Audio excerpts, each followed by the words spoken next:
আসসালামু আলাইকুম ওয়া রাহমাতুল্লাহ। আজকে আমরা শুনব এক যুবকের মনের কথা, যে রাসূলুল্লাহ সাল্লাল্লাহু আলাইহি ওয়াসাল্লামের কাছে জিনা করার জন্য অনুমতি খুঁজেছিলেন। একদিন রাসূলুল্লাহ সাল্লাল্লাহু আলাইহি ওয়াসাল্লাম মসজিদে নববীতে নামাজের পর সাহাবাগণের সাথে তিনি বসেছিলেন।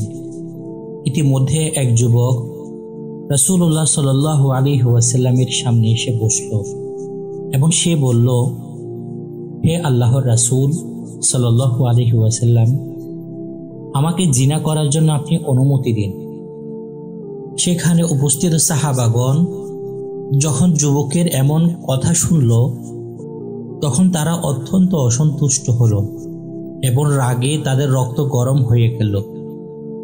তখন আল্লাহর রাসূল সাল্লাল্লাহু আলাইহি ওয়াসাল্লাম সাহাবাগণকে শান্ত হয়ে বসতে বললেন আর ওই যুবককে কাছে ডেকে বললেন, বলো তুমি কি চাও?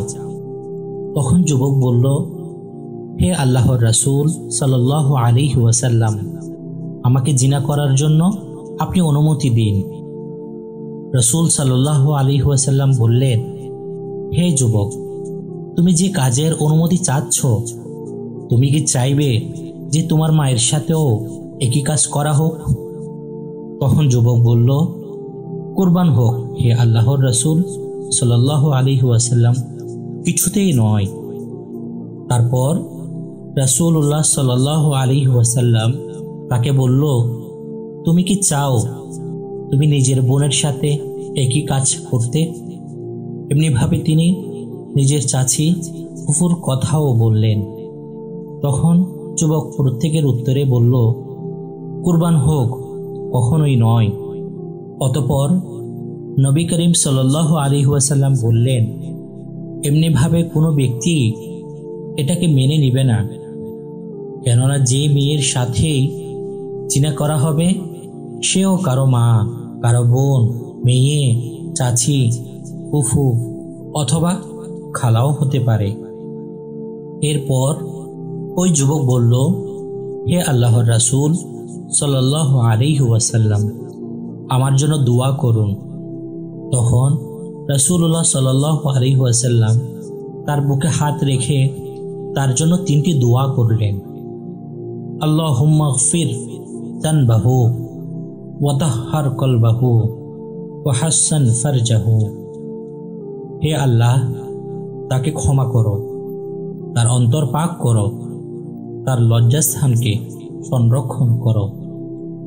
বর্ণনাকারী বলেন, ফালাম ইয়াকুন বা'দা যালিকা আল-ফাতা ইয়ালতাফিতু ইলা শাইইন। অতঃপর ওই যুবক কোনো খারাপের প্রতি কখনোই দৃষ্টি দেয়নি। যুবকের বর্ণনা, এরপরে আমি রাসূলুল্লাহ সাল্লাল্লাহু আলাইহি ওয়াসাল্লাম এর নিকট থেকে এমন ভাবে বের হলাম যে পৃথিবীর বুকে আমার নিকট রাসূলের চেয়ে অন্য কেউ অধিক প্রিয় ছিল না। সুবহানাল্লাহ।